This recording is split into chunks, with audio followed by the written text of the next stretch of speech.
Bismillahirrahmanirrahim. Assalamualaikum warahmatullahi wabarakatuh. Alhamdulillahilladzi arsala rasulahu bil huda wa dinil haq liyudhhirahu ala dini kulli walau karihal musyrikun. Raditu billahi rabba wa bil islami dina wa bi Muhammadin nabiyya wa rasulah. Allahumma sholli wa sallim wa barik ala nabiyyina Muhammad wa ala alihi wa ashabihi ajma'in. Qala Allah Ta'ala fil Qur'anil Karim, a'udzu billahi minasyaitonir rajim. Bismillahirrahmanirrahim. Ya ayyuhalladzina amanu taqullaha wa qulu qawlan sadida yuslih lakum a'malakum wa yaghfir lakum dzunubakum wa may yuti'illaha wa rasulahu faqad faza fawzan 'azima. Shadaqallahul 'azim. Alhamdulillah, segala puji bagi Allah Subhanahu wa Ta'ala. Bagaimana kabar teman-teman semuanya? Semoga semuanya sehat walafiat ya. Semuanya baik-baik saja dan dijauhkan oleh Allah dari hal-hal yang tidak disenangi kayak gitu ya. Maksudnya ini terkait dengan kondisi situasi saat ini teman-teman, di mana baik di dalam negeri maupun luar negeri banyak sekali bencana ya, mulai dari bencana banjir, terus kemudian tanah longsor, ataupun kemudian peperangan ya, saling bunuh kayak gitu ya, di antara sama muslim pun, kayak seperti peristiwa di Sudan kayak gitu ya. Terus kemudian belum lagi saudara-saudara kita yang ada di Palestina, belum selesai mereka penderitaan mereka kayak gitu ya. Sekarang sudah musimnya juga tidak bersahabat dengan mereka kayak gitu ya, sehingga saya kapan hari itu melihat tenda-tenda mereka itu kebanjiran air kayak gitu ya. Gimana mereka mau tidur, gimana mereka mau istirahat, sedangkan kondisinya seperti itu. Kita ya harus bersyukur teman-teman, bersyukur kepada Allah Subhanahu wa Ta'ala kayak gitu ya, dengan kondisi kita yang dimana kita nggak mengalami hal yang seperti itu kayak gitu. Nah, kemudian kita harus memanfaatkan baik-baik nikmat ini kayak gitu ya, untuk mentaati Allah Subhanahu wa Ta'ala.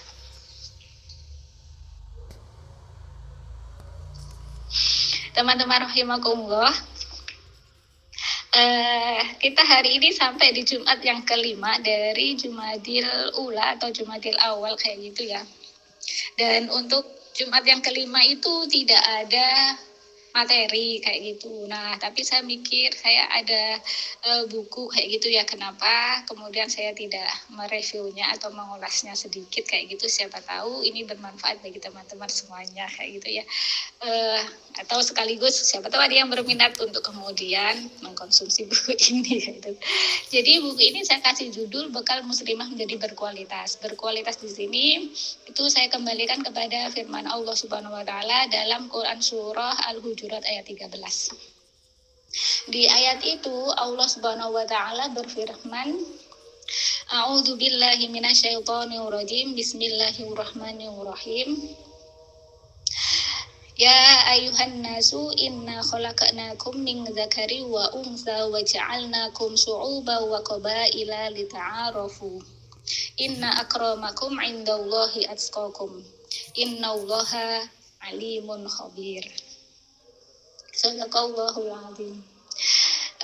Di situ di ayat tadi itu teman-teman, Allah itu berfirman bahwasanya wahai manusia, ya ayuhan nasu, sungguhnya ya ayuhan nasu, wahai manusia, inna khalaqnakum min dzakari wa unsa. Allah itu telah menciptakan manusia itu dari laki-laki dan perempuan, dan kemudian waja'alna, Allah menjadikan dari laki-laki dan perempuan itu kan beranak pinak, akhirnya bersuku-suku, berbangsa-bangsa kayak gitu ya.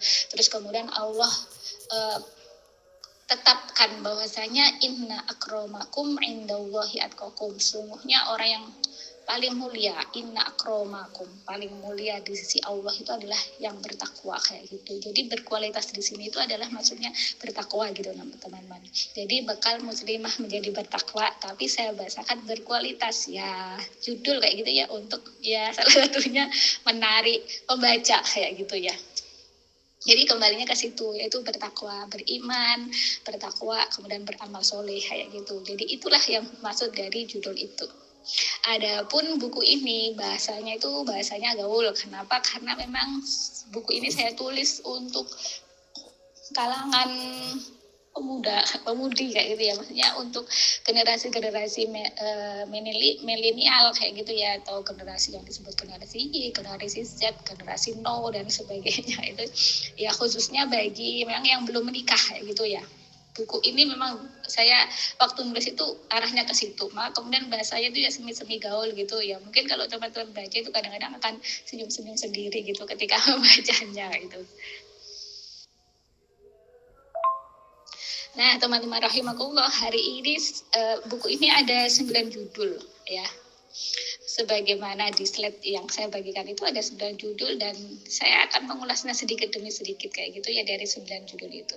Jadi teman-teman rahimakumullah, di situ babnya saya pakai kata parts gitu ya, parts, bagian 1, bagian 2 kayak gitu ya.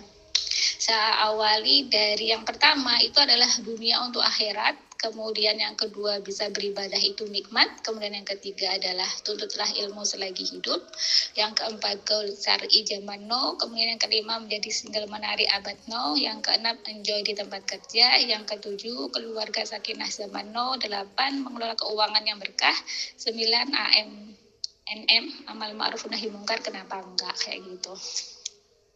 Teman-teman rahimakumullah, jadi di buku ini teman-teman akan menemukan kata-kata guys dan seterusnya, maksudnya agak gaul sedikit lah ya gitu ya. Jadi runtutan judul ini gini, jadi saya mikirnya awal tuh seseorang itu harus mengerti apa sih itu dunia kayak gitu. Maka kemudian di situ judulnya pertama adalah dunia untuk akhirat. Jadi di situ ya ngupas terkait sedikit dengan dunia kayak gitu. Terus kemudian kita sudah tahu di dunia kenapa, tugasnya apa, ternyata beribadah kayak gitu. Setelah beribadah, ngerti kalau beribadah berarti biar tidak tersesat bagaimana harus menuntut ilmu kayak gitu. Terus kemudian berikutnya ketika menuntut ilmu, ketika beraktivitas, berinteraksi, maka akan gaul dengan yang lainnya. Maka bagaimana kemudian gaul syar'i kayak gitu ya. Terus kemudian baru poin yang kelima itu pasti semua orang mengalami masa single, nggak mungkin kan lahir langsung menikah gitu ya. Maka kemudian dibahas single, menjadi single menarik abad now itu seperti apa. Terus kemudian masa-masa single pasti setelah sekolah belajar itu ingin mengamalkan ilmu. Kemudian saya bahas di poin yang ke-6 itu enjoy di tempat kerja kayak gitu, bagaimana kemudian kerja itu. Terus kemudian yang ketujuh ya, orang kan biasanya udah kerja, punya pekerjaan, punya penghasilan, mikirnya menikah kayak gitu ya. Nah, kemudian yang berikutnya adalah keluarga sakinah zaman now kayak gitu. Terus kemudian setelah berumah tangga biasanya mengelola keuangan kayak itu ya, mengelola keuangan baik pribadi maupun keluarga kayak gitu. Nah, kemudian dilanjutkan dengan mengelola keuangan, terus yang berkah kayak gitu ya.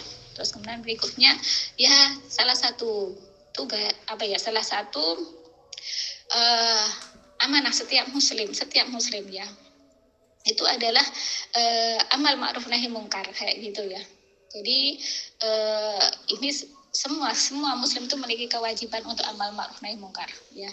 Man ra'a minkum mungkaron falyughayyiru biyadihi kayak gitu ya. Itu ayat hadis itu kayak gitu ya, itu menunjukkan bahwasanya siapapun yang melihat kemungkaran itu harus mengubahnya, diawali dengan tangannya, dengan lisannya, hingga kemudian diingkari dengan hatinya kayak gitu. Artinya ya semuanya artinya sama kayak gitu ya, kewajiban semuanya kayak gitu. Nah itu teman-teman ringkasan dari urutan isinya kok begitu tuh gitu kayak itu loh ya. Jadi saya pikir 9 judul ini pas sebagai bekal kayak gitu ya, untuk kemudian menjadi muslimah yang berkualitas kayak itu, berkualitas sebagaimana Allah sebutkan dalam Quran surah Al-Hujurat ayat 13 kayak gitu.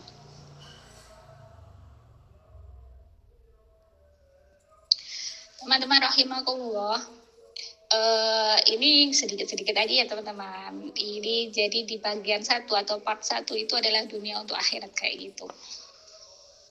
Jadi di situ ada peta konsepnya kayak gitu ya, peta bahasan kayak gitu dari bagian ini juga tahu bab ini kayak gitu. Di buku ini tuh dijelaskan kayak gitu bahwasanya yang pertama adalah dunia di mata Al-Quran. Maksudnya itu bagaimana Al-Quran tuh menjelaskan terkait dengan dunia kayak gitu ya.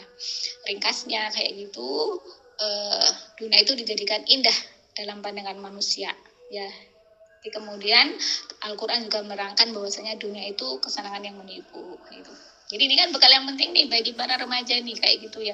Biar kemudian tidak terbuai, apalagi sekarang dunia digital ya, serba teknologi kayak gitu ya, kemudian globalisasi kayak gitu, sehingga arus informasi begitu cepat kayak gitu, interaksi dengan yang lainnya itu bisa sangat mudah sekali, sehingga pemikiran, kemudian gaya-gaya hidup itu mudah sekali kemudian mempengaruhi seorang muslim, pemuda-pemudi muslim kayak gitu. Maka kemudian bekal yang pertama itu harus ngerti dunia itu kayak apa sih kayak gitu, biar kemudian tidak terpleset, terjatuh ke ini apa namanya, tidak terpleset, tidak terjatuh ke selokan. Maksudnya itu selokan itu artinya ke tempat yang keliru kayak gitu ya. Terus kemudian dijelaskan juga amal dunia, orientasi akhirat. Jadi kita sebagaimana dalam Quran surah Al-Qasas ayat 77 itu ya. Jadi kita oleh Allah dihidupkan di dunia kayak gitu. Terus kemudian gimana ngisi dunia kayak gitu. Ternyata dunia itu nggak selamanya kayak gitu ya. Ada masa akhir dari manusia kayak itu. Ternyata Al-Quran menerangkan ada akhirat. Bagaimana kemudian? Ya, sebagaimana dalam Quran surah Al-Qasas ayat 77, ambillah dunia untuk akhiratmu. Kayak gitu. Artinya dalam tafsir Ibnu Katsir diterangkan apa yang Allah berikan berupa rizki, ataupun rizki sehat, rizki kekayaan, rizki apapun itu gunakan untuk mentaati Allah Subhanahu wa Ta'ala, yang kemudian dengan itu tuh selamat dunia dan akhirat kayak gitu. Kemudian mereguk nikmat tanpa batas, bahasan yang ketiga itu artinya menerangkan yang tadi itu bisa menggunakan nikmat yang Allah berikan tadi itu untuk akhirat kayak gitu ya. Jadi semua nikmat yang Allah berikan itu digunakan untuk taat kepada Allah. Nikmat apapun itu digunakan untuk mentaati Allah dan meninggalkan maksiat kepada Allah, maka akan mereguk nikmat tanpa batas. Di mana itu? Yaitu di surga kayak gitu. Gitu ya guys. Jadi artinya saya kok jadi ikut-ikutan guys. Jadi maksudnya ini lipat yang pertama itu.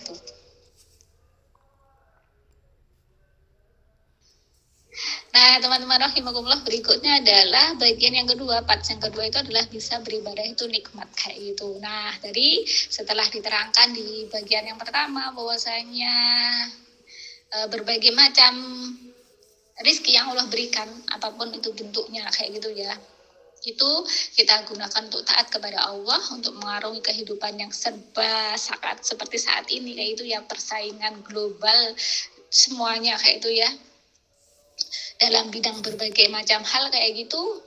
Dan kita Allah sudah kasih tahu petunjuknya bahwasanya ya semua nikmat itu adalah untuk taat kepada Allah, meskipun dalam situasi teknologi ataupun revolusi industri yang berapa sekarang, 4 atau yang sudah masuk 5 ya sekarang ya, itu tetap untuk taat kepada Allah Subhanahu wa Ta'ala. Nah, kemudian di part yang kedua ini diberikan bekal ilmu terkait dengan beribadah. Tadi ternyata tujuan dari Allah menciptakan manusia itu adalah untuk beribadah kepada Allah, sebagaimana Allah terangkan dalam Quran surah Az-Zariyat ayat 56, dan ini sudah kita bahas ya dalam Tazkiyatun Nafs itu sebagai pilar kedua dari Tazkiyatun Nafs kayak gitu ya. Jadi kalau di buku ini ya bahasanya nggak ya ringan kayak gitu ya, dengan bahasa-bahasa yang ringan kayak gitu untuk kalangan milenial kayak gitu, dan juga generasi now, generasi Z kayak gitu ya. Jadi yang terpenting dari ibadah teman-teman yang wajib istiqomahkan kayak gitu. Sudah istiqomah, tambahkan yang sunnah kayak gitu, dan istiqomahkan kayak gitu. Jadi iya gitu aja. Jadi tangga mutakin itu semakin terjal karena taat itu mensyaratkan kesabaran, sabar dalam sholat, sabar dalam melaksanakan sholat, sabar dalam membaca Al-Quran, sabar dalam meninggalkan hal-hal yang berbau dosa. Itu semua butuh kesabaran. ya, butuh sabar kayak gitu ya. Sehingga dengan sabar itu nanti akhirnya istiqomah kayak gitu.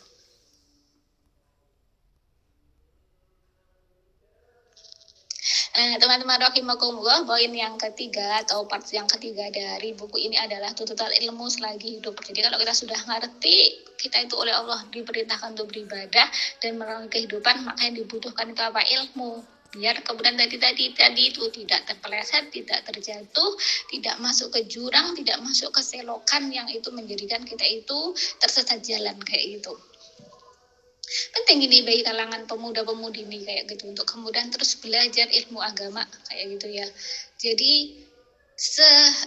secerdas sepintar apapun lah gitu ya, dia menguasai ilmu-ilmu umum kayak gitu ya, dan setinggi apapun profesi dia kayak gitu ya, ketika dia tidak mengerti akan urusan agama ini, hakikat dia hidup di dunia ini, maka ya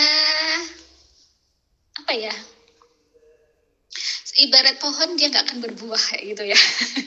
Jadi buah sesungguhnya itu adalah amal soleh dari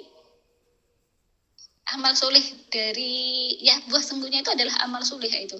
Karena dari amal soleh itulah kita nanti itu akan memetik panen kayak gitu ya dari aktivitas kita di akhirat, karena kehidupan yang sesungguhnya itu karena di akhirat kayak itu.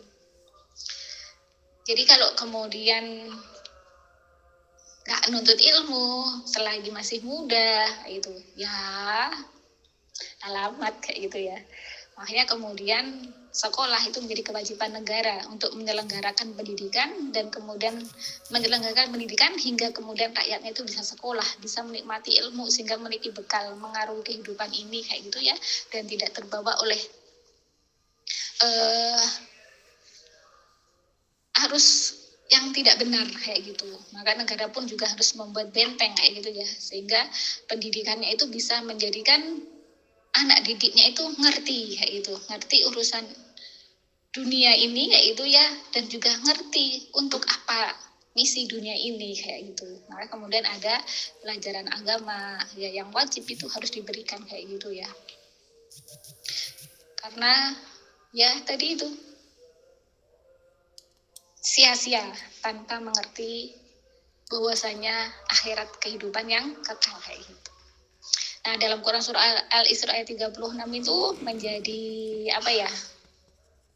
Dasar kayak gitu ya, bahwasanya harus berpengetahuan, harus menuntut ilmu kayak gitu ya. Dan kemarin kita sudah ngerti ilmu itu apa ya. Jadi banyak sekali sekarang pengetahuan yang itu tidak menjadi ilmu, tapi seakan-akan itu menjadi ilmu yang diajarkan kayak gitu ya.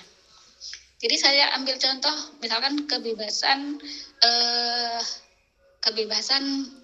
berperilaku kayak gitu ya. Itu kan salah satu ajaran dari hak asasi manusia. Tapi itu menurut saya ya teman-teman, itu kebebasan berperilaku itu bukanlah ilmu. Kenapa bukan ilmu? Ya karena Islam tidak mengajarkan perilaku itu bebas, enggak. Islam mengajarkan perilaku itu terikat dengan hukum syarak kayak gitu. Maka itu bukan ilmu, tapi itu diajarkan di sekolah-sekolah kayak gitu ya. Kebebasan berperilaku kayak gitu, bersikap kayak gitu, yang akhirnya menumbuhkan manusia-manusia yang ya dia seorang muslim tapi buka-bukaan aurat misalkan, dia seorang muslim tapi ya seenaknya sendiri kayak gitu ya, karena bebas berperilaku tadi itu ya. Makanya kemudian saya sebut itu bukan ilmu, itu pengetahuan dalam pandangan saya, pengetahuan yang nggak benar kayak gitu ya, sehingga tidak bisa menjadi ilmu kayak gitu.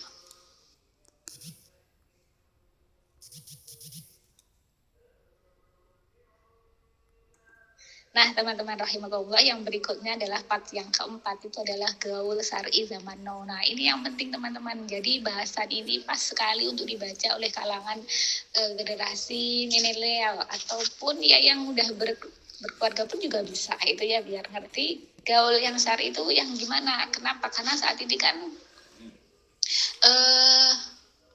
gaulnya bebas kayak gitu ya. Maksudnya pergeseran nilai malu itu aja lah, nilai rasa malu itu sekarang bergeser kan kayak gitu. Jadi kalau orang-orang dulu misalkan saya masih ingat ya, ajaran luar malam bagi perempuan kayak gitu ya.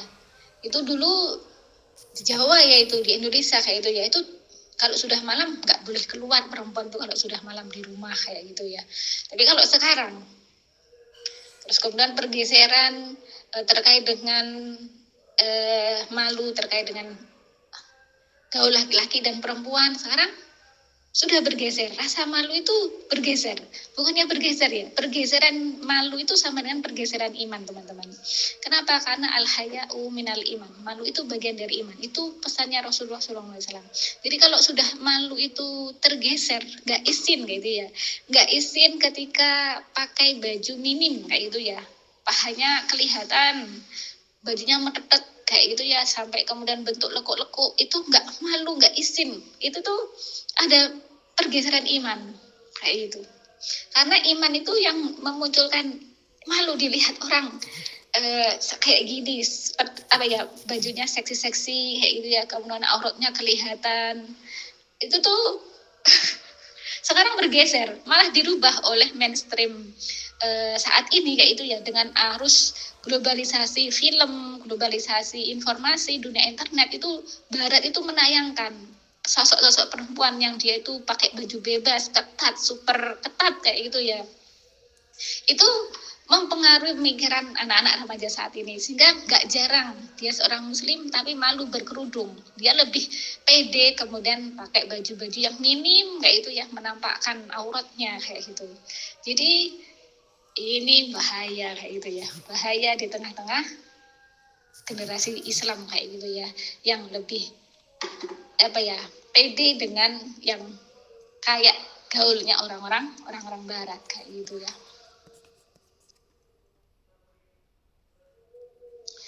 Teman-teman rahimakumullah, bagian yang kelima dari buku ini adalah membahas terkait dengan menjadi single menari abad now kayak gitu ya.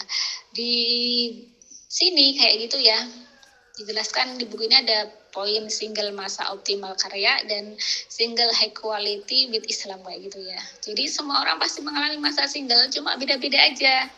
Ada yang singlenya itu sebentar, sampai umur 20-an sudah kemudian married kayak gitu ya. Ada yang sampai 30-an baru married, ada yang sampai 40-an baru married, ada yang sampai 50-an baru married, ada yang sampai 60-an baru married, ada yang hingga wafatnya itu tidak married kayak gitu.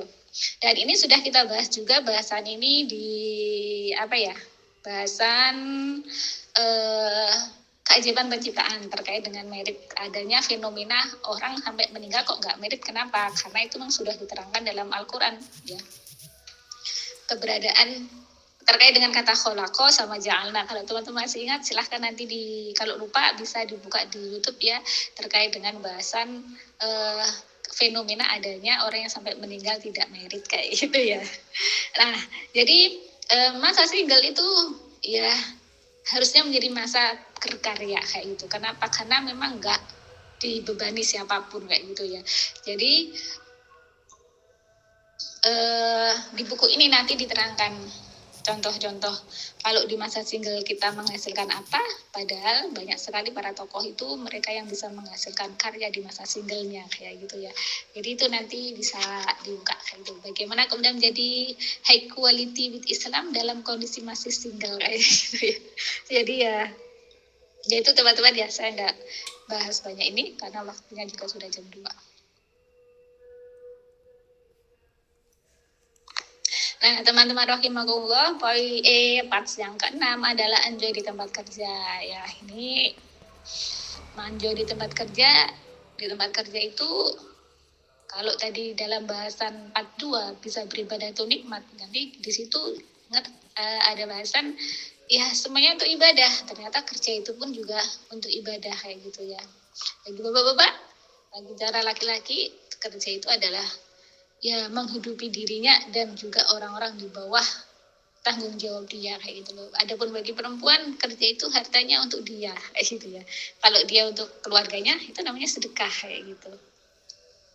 Sedekah yang luar biasa ya dari para perempuan yang berpenghasilan kayak gitu ya.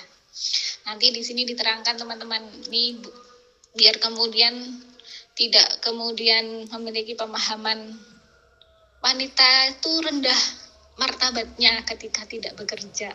Itu nggak akan seperti itu nanti kesimpulan akhirnya ketika teman-teman membaca buku ini terkait dengan enjoy di tempat kerja kayak gitu ya.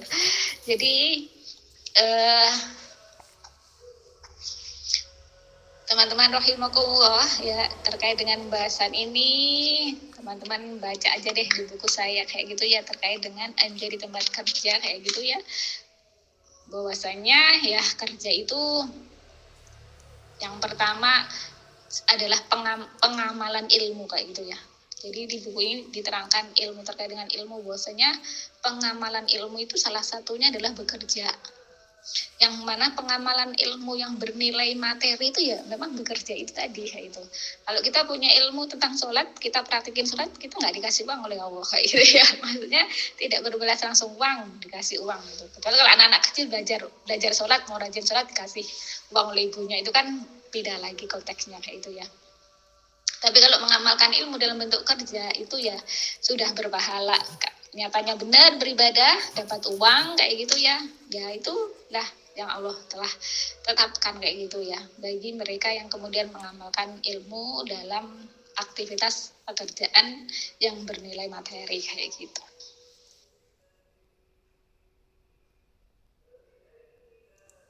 Nah, teman-teman rahimakumullah, kemudian poin yang ketujuh atau parts yang ketujuh adalah keluarga sakinah zaman now kayak gitu ya. Jadi ini adalah bekal bagi saya pribadi kayak gitu ya. Ya semuanya sih bekal buku ini bekal saya kayak gitu ya. Saya yang menulis, maka saya lah yang paling dekat tangannya dengan buku ini kayak gitu. Jadi ini adalah di bagian 7 ini menjadi bekal nih ilmunya, bagaimana kemudian menjadi keluarga yang sakinah zaman now, di mana saat ini eranya yang seperti ini kayak gitu ya. Cuma satu ayat yang saya bagikan di situ, At-Tahrim ayat 6 kayak gitu ya. Bagi yang sudah berkeluarga kayak itu, maka berkewajiban untuk para laki-laki kayak gitu ya, berkewajiban untuk kemudian mendidik orang-orang yang ada di bawah tanggung jawab dia kayak gitu ya, untuk kemudian selamat dari api neraka kayak gitu ya. Jadi itu ya teman-teman untuk yang bagian ketujuh.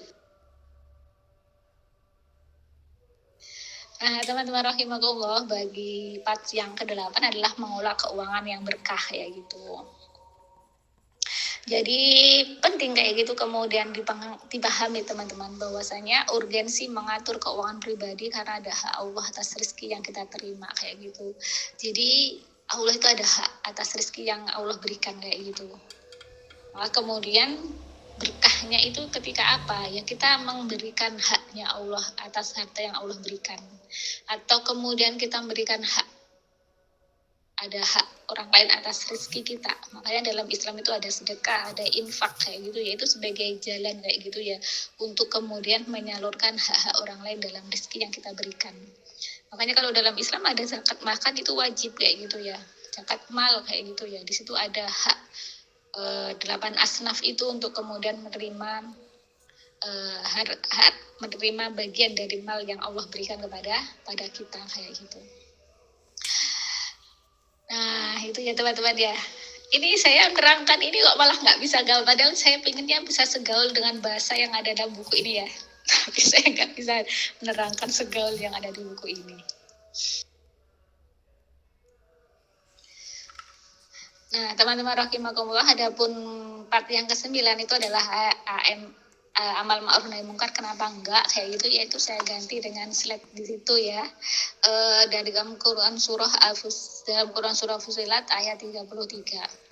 Di ayat situ Allah Subhanahu wa taala berfirman, A'udzubillahi minasyaitonirrajim. Bismillahirrahmanirrahim.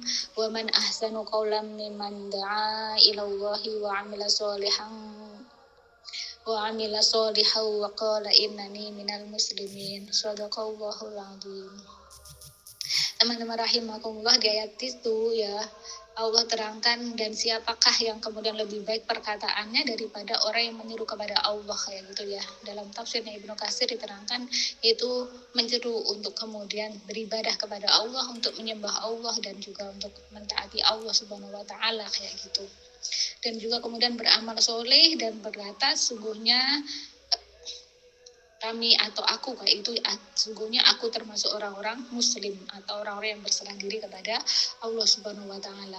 Jadi sebagaimana tadi itu saya terangkan di depan teman-teman, semua kita memiliki ayat ini mendorong kayak gitu ya, untuk kemudian kita itu berkata, perkataan kita itu yang mengajak kepada Allah dan Rasulnya, mengajak kepada kebaikan, bukan untuk kemudian perkataan yang berisi celaan atau kemudian berisi rasan-rasan atau kemudian berisi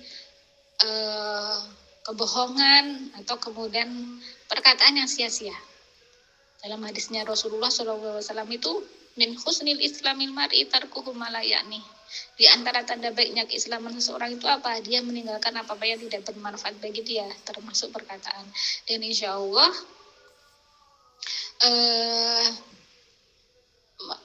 menyampaikan yang baik, berkata yang baik, ya, berkata yang baik kayak gitu ya, yang di situ tidak mengandung ya tadi itu celaan, ghibah dan sebagainya kayak gitu ya. Menjadi jalan untuk yuslih lakum a'malakum. Allah itu akan memperbaiki amal-amal kita yang lainnya kayak gitu. Nah, kemudian teman-teman jangan takut dikatakan kan kadang-kadang kita nasihatin orang itu juga takut ya, nanti diloin sok gimana gitu, kamu ngingatin gitu ya. Ya, bahkan Islam itu bisa tegak ketika ada saling mengingatkan ya. Kalau nggak ada yang saling mengingatkan, itu nggak akan tegak Islam itu. Karena ada dakwah, itulah kemudian Islam itu bisa sampai kemana-mana. Karena ada dakwah lah kemudian Islam itu bisa sampai ke Indonesia kayak gitu.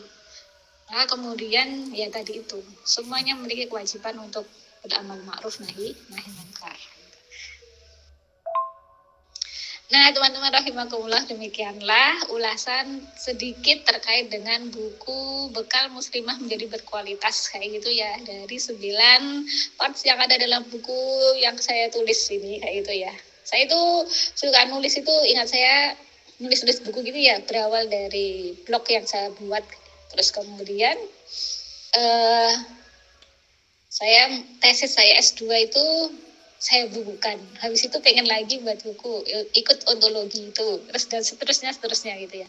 Dan semoga saya bisa membuat buku lagi setelah ini kayak gitu ya. Apalagi kalau saya ingat para ulama gitu ya, mereka nggak meninggalkan apa-apa, mereka meninggalkan ilmu-ilmu, meninggalkan buku-buku kayak gitu yang bisa kita pelajari hingga saat ini kayak gitu. Dan itu menginspirasi kayak gitu ya. Kalau kita bisa, kenapa nggak mencoba kayak gitu ya. Tapi yang satu yang saya ingat teman-teman, ide itu dari Allah Subhanahu wa taala. Saya lihat buku itu, ya Allah, benar-benar dari Allah Subhanahu wa taala ya, kok bisa ya kayak gitu ya. Masya Allah kayak gitu ya. Ya semoga kita oleh Allah digolongkan orang-orang yang memiliki ilmu, bisa mengamalkan ilmu dan bisa membagikan ilmu, dan Allah memberikan kepada kita posisi yang mulia di sisi Allah Subhanahu wa taala dengan ilmu yang telah Allah berikan. Amin ya rabbal alamin. Dan akhirnya mari kita akhiri kajian online hari ini dengan baca istighfar 3 kali dan doa kafaratul majelis.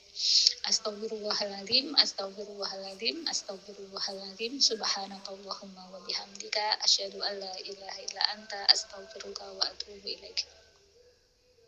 Al-haqqu min rabbika fala takunanna minal mumtarin. Sungguhnya kebenaran itu datangnya dari Allah Subhanahu wa taala semata, dan apabila ada salahnya, kurangnya, itu semata-mata kelemahan saya pribadi, mohon dimaafkan. Dan akhirnya saya akhiri, wassalamualaikum warahmatullahi wabarakatuh.